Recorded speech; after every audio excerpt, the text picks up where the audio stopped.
This video will show you how to disable the auto accept follow request feature on Instagram. Instagram has a setting that automatically accepts the follow request. You might not want this enabled because if you follow someone and they follow you back, they'll automatically be accepted as your follower. This can be problematic if you have a professional account. Just because you follow someone does not mean you want them to automatically follow you back without your approval. We'll show you how to disable this feature so that you can manually accept follow requests instead.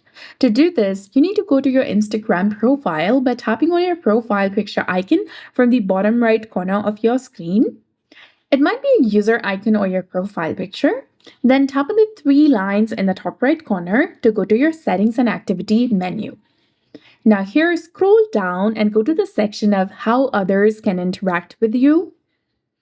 Now from here, you need to go ahead and select the option of follow and invite friends.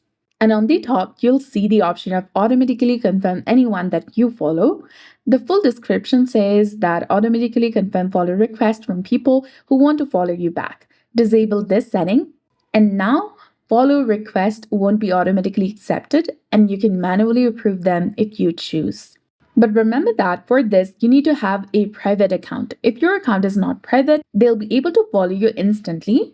So that's it. I hope you found this video helpful. If you did, please like, share, and subscribe. Thanks for watching. We'll see you again in the next one.